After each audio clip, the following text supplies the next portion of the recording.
하나님의 말씀에 온전히 순종하는 삶, 하나님의 말씀에 온전히 순종하는 삶, 이런 제목으로 같이 말씀 나누겠습니다. 하나님의 뜻대로 사는 삶, 세 번째 주제로 하나님의 말씀에 대하여 같이 나눴습니다. 지금 이 시대는 요시야 왕의 시대처럼 하나님의 말씀을 사람들이 가까이 하지 않는, 하나님의 말씀을 정기적으로 읽지 않는 그런 시대입니다. 핸드폰으로 성경을 대신하고, 그리고는 이 종이로 된 하나님의 말씀을 읽지 않습니다. 그러면 우리가 유익을 누리지 못합니다. 이 성경은 반드시 하나님의 뜻대로 사용해야 되는데, 이 말씀을 통하여 하나님이 우리에게 하나님의 뜻을 알려주십니다. 하나님의 뜻을 깨닫는 것, 그걸 묵상이라고 합니다. 묵상을 하려면, 이게 엄지손가락이 묵상이라면 이 묵상을 위해서 네 가지를 규칙적으로 해야 합니다. 이 네 가지가 규칙적으로 되어 있어야 되는데, 하나가 읽기입니다. 정기적으로 성경을 읽어야 됩니다. 두 번째는 듣기가 있어야 됩니다. 정기적으로 하나님의 말씀을 들어야 됩니다. 믿음은 들음에서 나오기 때문입니다. 그 다음엔 연구하기가 있습니다. 연구한다는 건 목사인 저처럼 여러분이 온갖 걸 가지고 연구하라는 뜻이 아니라, 성경을 읽다가 보면 성령님이 의문점을, 물음을 주실 때가 있어요. 그 물음에 대한 답을 찾으라는 거예요. 방법은 이 개정판 성경이 좀 어려우니까 쉬운 성경을 본다든지, 영어 성경을 본다든지, 성경 사전을 찾아본다든지, 성구 사전을 찾아봐서 그것에 대한 답을 얻는 거예요. 이 연구는 저도 똑같은 거예요. 설교를 제가 하는 참으로 귀한 직임을 받았어요. 저한테 설교는 어떤 거냐? 성경을 규칙적으로 읽다가 질문이 생기면 그 질문을 가지고 한 주간 동안을 묵상하면서 답을 찾는 거예요. 그 연구예요. 그리고 마지막은 암송하는 거예요. 암송은 어려운데, 암송은 굉장한 능력이 있습니다. 그래서 내년도에는 좀 어렵지만 교회에 좀 암송해야 될 우리 여선교회나 장로님들 중에 올해 여러 성경 말씀을 암송하신 분들이 있어서 내년도에는 암송을 해야 될 구절을 좀 정해서 나눠드리고, 전반기, 후반기 이렇게 해서 암송 대회를 한번 해봐도 좋겠다, 그렇게 생각하고 있어요. 이 암송은요, 뭐냐 하면 하나님의 말씀을 우리 마음에 담아두는 거예요. 그러면 어떻게 해야 되느냐 하면 성령님이 그걸 검으로 쓰세요. 우리 마음에 계속 사단이 이런 의심, 이런 불안감, 이런 두려움 막 주잖아요. 그러면 그런 것이 우리 안에 하나님의 말씀으로 충만하면 성령님이 그때그때마다 그 말씀을 탁 들어서, 예수님도 마귀의 유혹을 말씀으로 물리치신 것처럼 우리도 말씀으로 물리치게 해주세요. 그래서 이 암송이 참 귀하고 놀라운 능력이 있는데, 암송은 쉽지 않죠. 근데 이 네 가지를 꾸준히 할 때 뭐가 되는 거예요? 하나님의 음성 듣기가 되는 거예요. 하나님의 음성 듣기를 이상하게 여러분의 어떤 느낌이나 감정으로 생각하지 말고 성경 읽기, 듣기, 연구하기, 묵상하기를 꾸준히 하게 되면 그러면 하나님의 뜻이 명확해지는 묵상이 이루어지게 됩니다. 그러면 성경을 이렇게 붙들 수 있게 되는 거예요. 든든하게 성경을 사용할 수 있게 되는 거예요. 그러면 이 성경을 우리가 읽을 때 어떤 은혜가 있느냐? 성경 말씀 중에 순종하기 쉬운 말씀은 사실 없어요. 근데 특별히 어려운 말씀, 더 어려운 말씀, 그러한 말씀이 있을 때 그 순종하기 어려운 말씀에 순종하게 되면 그거는 뭐냐? 그게 예수 그리스도와 함께 십자가에 못 박히는 거예요. 그럼 내가 죽는 거예요. 그 말씀에 순종함으로 죽는 거예요. 우리는 죽지 않고는 순종할 수 없어요. 순종하게 되면 어떤 세계가 열리느냐 하면 하나님이 책임져 주시는 세계가 열려요. 그게 하나님의 말씀을 읽는 우리에게 임하는 가장 큰 복이에요. 자녀에 대해서 늘 불안한데 하나님이 어려운 것에 순종하게 하시면, 자 보세요. 성경에서 제일 편안한 삶을 살았던 인물은 이삭이에요. 난 이삭처럼 편안한 인생을 산 사람을 못 봤어요. 그리고 잘 살았어요. 어려움이 전혀 없어요. 왜 그렇죠? 아브라함이 이삭을 하나님께 바쳤어요. 각을 떠서 바치진 않았지만 마음으로는 각을 떠서 바쳤어요. 그러니까 하나님이 보장해 주시는, 책임져 주시는 여호와 이레의 세계가 열리게 된 거예요. 하나님의 말씀에 복종하는, 특별히 어려운 말씀에 복종하게 될 때 이 세계가 열리게 됩니다. 두 번째, 이 성경은 언약의 책이에요. 언약은 제가 설명드렸어요. 동맹이라고 말씀드렸어요. 언약은 다른 게 아니에요. 동맹이에요. 이 동맹, 하나님과의 관계에서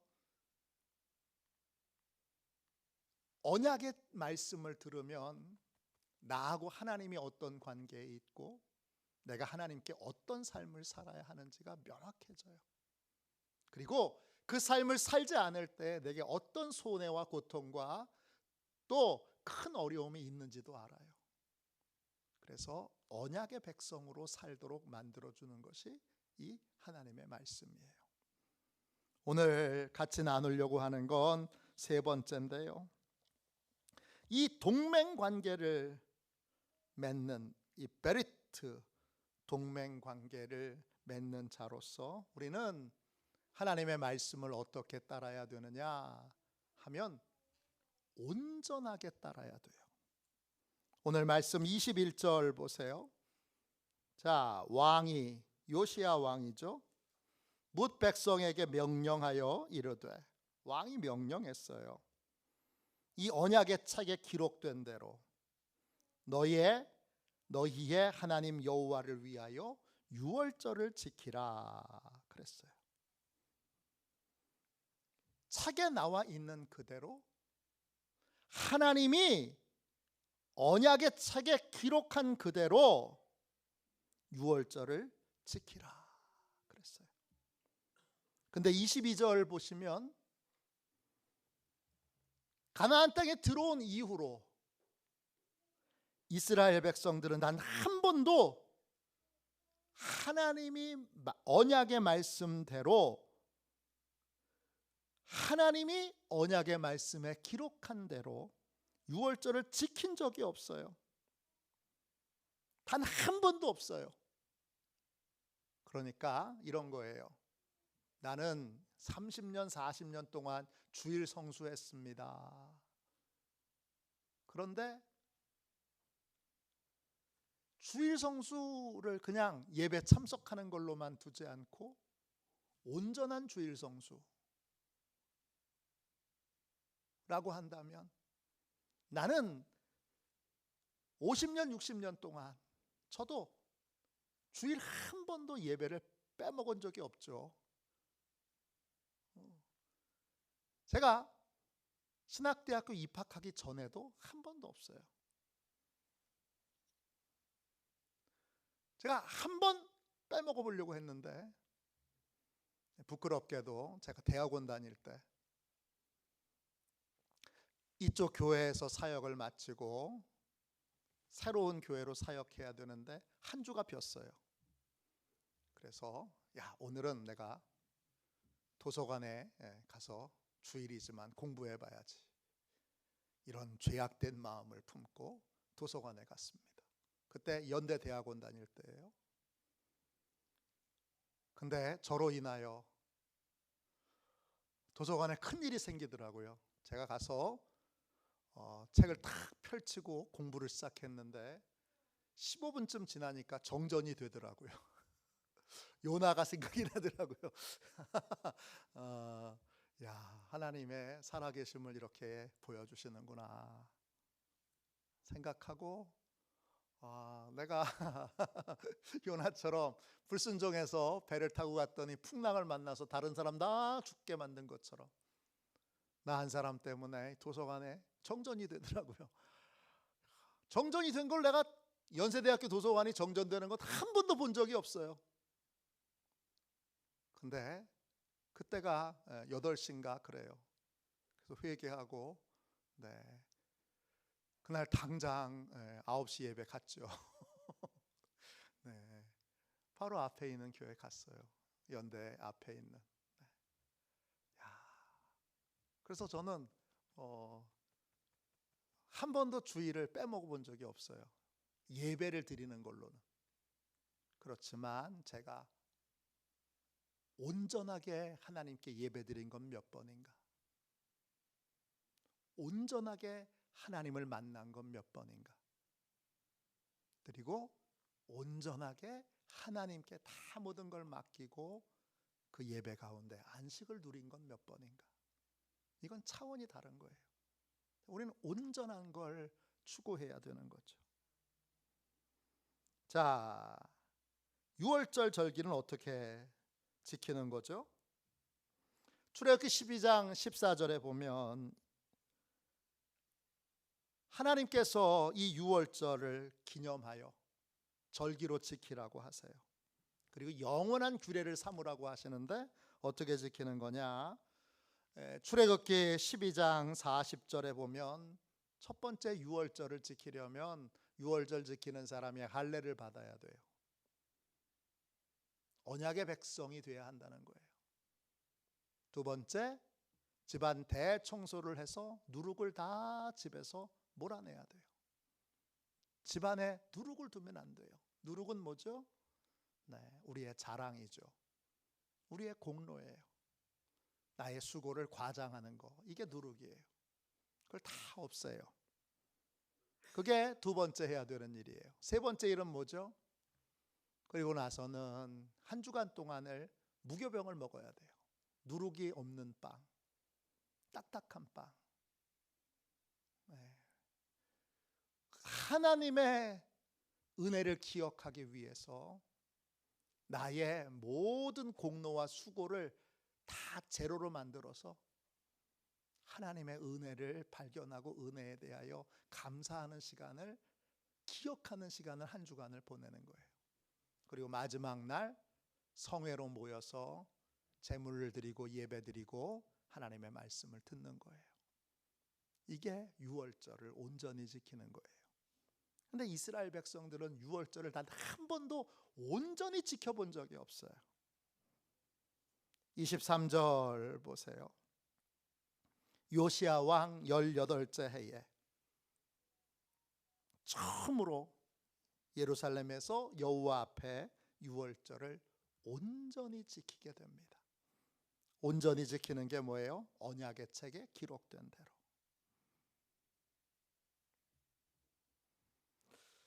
이 온전한 신앙, 이 온전한 신앙으로 하나님을 섬기게 되면 요즘 새벽기도 때 시편 37편을 통하여 다윗의 잠언을 살펴보고 있는데 시편 37편 18절에 하나님께 온전한 자, 온전하다 탐임이라는 말인데 뜻은 뭐냐 하면 처음부터 끝까지 변함없이 행하는 거예요.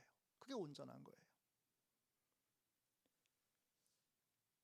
가나의 혼인잔치에 물을 채우라 하면 바닥만 채워도 채운 거고 중간만 채워도 채운 거고 그 다음에 거의 채운 것도 채운 거지만 하인들은 아귀까지 채웁니다. 이게 온전한 거예요. 온전하면 어떻게 되죠? 온전하게 하나님의 말씀에 순종하는 삶을 살면 오늘 언약의 책에 기록된 대로 온전히 순종하면 온전한 순종의 삶을 추구하면 우리가 100% 온전히 순종하는 건 불가능하니까 온전하게 순종하기 위해 힘쓰고 애쓰면 시편 37편 18절에 여호와께서 온전한 자의 날을 주세요. 온전한 자의 날은 뭐냐 하면 하나님이 우리한테 주시려고 하는 모든 복이 하나도 빠짐없이 그대로 우리 인생에 임하게 되는 날이에요. 다른 누구에게 복이 가거나 내 복이 손해되거나 줄어들거나 약해지지 않고 하나님이 약속하신 그대로의 복이 다 임하게 되는 것이 온전한 자의 날이에요. 그리고 그런 온전한 자에게도 환난은 있는데 그 환난 날에도 부끄러움을 당하지 않아요. 그 온전한 자에게도 궁핍의 날, 기근의 날이 있는데 그 기근의 날에도 온전한 자는 풍족해요. 풍족하다, 사바라는 히브리어 단어인데 넘친다는 뜻이에요. 하나님께 온전히 순종하는 거, 교회 안에서 하나님께 온전히 순종하는 자는 스스로 생각하기에 참 바보 같아요. 야, 그리고 사람들이 얘기해요. 야, 넌 요령도 없냐? 대충 하지. 야, 다른 사람 다 대충 하는데 왜 너만 유별리 그래? 나만 바보 같아요. 나만 어리석어 보여요. 그렇지만 기억하세요. 그 온전한 자에게 온전한 자의 날이 임하게 되고 그 온전한 자를 하나님이 볼 때 온전한 자의 날을 하나님이 보시고 그 날을 맞이하게 해주세요. 온전히 하나님이 순종하라고 하는 자리에 묵묵히 순종하면 그게 나하고 안 맞아. 너무 안 맞아. 그래도 거기에 순종하면 하나님이 온전한 자의 날을 주십니다. 이용규 선교사님의 약속이라는 책을 최근에 다 읽고 너무 감동받은 부분이 많아서 거기에 이제 이런 얘기가 나와요. 사모님이 나오는데 사모님은 이제 좀 착하면서 그 다음에 내성적인 사람이에요. 근데 몽골에 있으면서 남편이 이제 내려놓음이라는 책으로 초대박이 났어요. 이 사모님은 몽골에서 무슨 일을 하게 됐냐 하면 오병이어 선교회에서 만든 몽골 대학교 안에 몽골 과학 기술대학교 안에 영양센터라고 하는 걸 만들었어요. 거기에 2대 소장으로 일하게 됐어요. 몽골 사람들이 영양에 있어서 아주 큰 불균형이 있었어요. 어떤 불균형이 있느냐 하면 이 사람들은 고기하고 유제품만 먹어요. 야채를 안 먹어요. 그러니까 평균 연령이 62세, 63세 그래요. 평균 연령이에요. 우리는 평균 연령이 거의 90까지 가잖아요. 요즘은 80, 여성 같은 경우에는 89세인 걸로 제가 기억하는데, 우리랑 엄청 차이가 나잖아요. 왜냐? 우리는 야채하고 이런 걸 잘 먹기 때문에. 그래서 이 몽골 영양센터, 영양연구소에서는 뭘 하냐 하면, 이제 학교에 급식을 이제 줄 수 있도록 그걸 하는 거예요. 그 급식을 어떻게 줄 것인가, 어떻게 아이들에게 야채를 먹일 것인가. 왜냐하면 몽골에 있는 아이들은 너무 가난하니까 학교에서 밥을 못 먹어요. 도시락을 싸오는 애가 없어요. 저녁 한 끼 먹어요, 집에 가서. 근데 그 저녁 한 끼가 고기하고 유제품이에요. 그걸로는 영양 불균형을 해결할 수 없으니까 야채를 먹도록 그렇게 어렸을 때부터 훈련을 해야 되니까 학교에서 급식을 주자고 하는, 그런 이제 급식을 어떻게 줄 것인가를 연구해서 그걸 제안해서 학교마다 시행할 수 있도록 만드는 것이 이 연구소에 하는 일이에요. 근데 몽골에 있는 이 관리들은 자기들한테 돌아오는 게 없으니까 계속 몽골을 위해서 일하고 있는데 회방을 놓고 계속 뒷돈을 요구하고 뇌물을 요구하고, 그런 걸로 이 사모님이 시달려요. 시달릴 때마다 자기하고는 너무 안 맞는 거예요.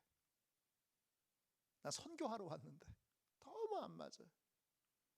그리고 더더군다나 남편은 그러면 옆에서 좀 도와야 되는데, 격려도 해주고 그러는데, 남편은 내려놓은 책이 너무 많이 팔려가지고 한국 교회에 자주 불려나갔어요, 부흥회 하러. 그때 이용규 선교사님이 간증하면 막 정말 성령의 역사가 막 일어나고 사람들이 막 회개하고 막 성령의 바람이 휘몰아치는 것 같은 그런 강력한 역사가 있었으니까 가죠. 집에는 누가 있어요? 집에는 어린애들만 있는 거예요. 그걸 다 이 영양연구소를 운영하면서 그 관리들에게 시달리면서, 또 참석하기 싫은 회의를 다 참석하면서 애들을 다 돌봐야 되고, 독박육아라 그러잖아요. 그걸 그렇게 해야 되는 거예요. 그러니까 이 사모님은 매일 저녁마다 뭘 기도했냐면 이런 기도를 했어요. 하나님, 버티게 해주세요. 저의 내려놓음은 버티는 겁니다. 못 버티겠습니까? 오늘 하루만 더 버티게 해주세요. 오늘 하루만 더 버티게 해주세요. 그렇게 해서 이분이 2년을 버텼어요. 그리고 사역을 이제 몽골에서 이제 다른 분에게 소장을 넘겨주고, 그 다음에 몽골 사역이 계속 진행되다가 인도네시아로 사역을 옮기고 나서 오래간만에 몽골에 왔는데, 이제 후임 이 연구소장님이 외국인에게 주는 최고의 훈장, 그런 훈장을 받게 됐다는 거예요.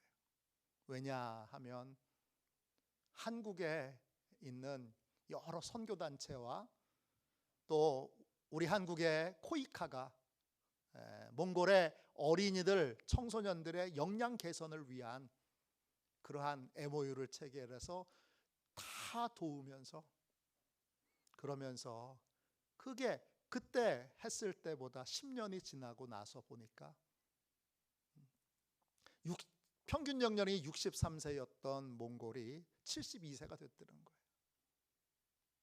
왜냐? 이제는 몽골에 있는 아이들 학교에 다 급식이 들어가서 한국에서 여러 지원을 해가지고 그게 다 들어가서 야채를 먹게 되고, 그 다음에 곡물을 먹게 되고, 그렇게 되면서 영양이 개선이 돼가지고 그렇게 전체 평균 수명 연령이 올라갔다는 거예요. 그때 그 2년 동안을 버티고 그냥 버티기만 했는데, 하나님이 하라고 하는 자리에 버티기만 했는데 견디기만 했는데 하나님이 버티고 견딘, 하나님이 있으라고 하는 자리에 있고 버티니까 하나님이 그렇게 풍성한 열매를 거두게 해주셨다는 거예요. 여러분, 하나님의 말씀에 온전히 순종하면 그냥 햇서가 아니라 온전히라고 하는 차원으로 하나님의 말씀에 대하여 내가 온전히 주일 성수를 하고 있는가? 온전히 새벽 기도를 드리고 있는가? 온전히 11조를 드리고 있는가? 온전한 마음으로 전도하고 있는가? 온전한 마음으로 기도하고 나라와 민족을 위해서, 또 이 땅의 지도자들을 위해서 기도하고 있는가? 이 온전함을 추구하게 되면 반드시 하나님이 그것에 대해서 열매 맺는 것을 보게 하시는 온전한 자의 날이 오게 된다는 거예요. 이 하나님의 말씀을 온전히 따르는 사람, 바보 같은 사람, 그리고 요령 없는 사람, 그 사람에게 하나님이 온전한 자의 날을 주세요. 우리 모두가 다 온전함을 추구하여 온전한 자의 날을 하나님의 은혜 가운데 기다릴 줄 아는 복된 시온의 가족들이 다 되시기를 주님의 이름으로 축원합니다. 24절 보세요. 온전한 것에 하나님의 말씀에 온전히 순종하는 것뿐만 아니라 24절 보면 요시야가 유다 땅과 예루살렘에 신접한 자, 점쟁이, 드라빔, 우상, 모든 가증한 것을 다 제거해 버립니다. 가증하다, 시쿠스예요. 하나님이 미워하시는 거, 혐오하시는 거, 증오하시는 거예요. 하나님이 증오하시는 것을 다 버렸어요. 뭐에 따라? 대제사장 hil기야가 여호와의 성전에서 발견한 책에 기록된 대로, 이거 하나님이 싫어하신대, 그리고 버렸어요. 하나님 싫어하신대, 그리고 버렸어요. 하나님의 말씀에 기록한 대로 하나님이 미워하시는 것, 싫어하시는 것을 다 버렸어요. 온전히 버렸어요. 하나님이 싫어하시는 것을 온전히 버릴 때에 뭐가 또 임해요? 온전한 자의 날이 임하게 되는 거예요.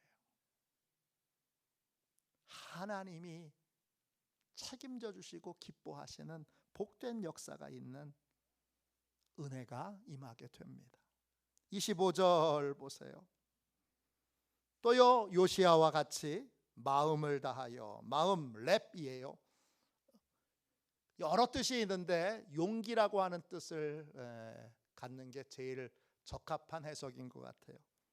용기를 다하여, 뜻은 마음이에요. 전심으로.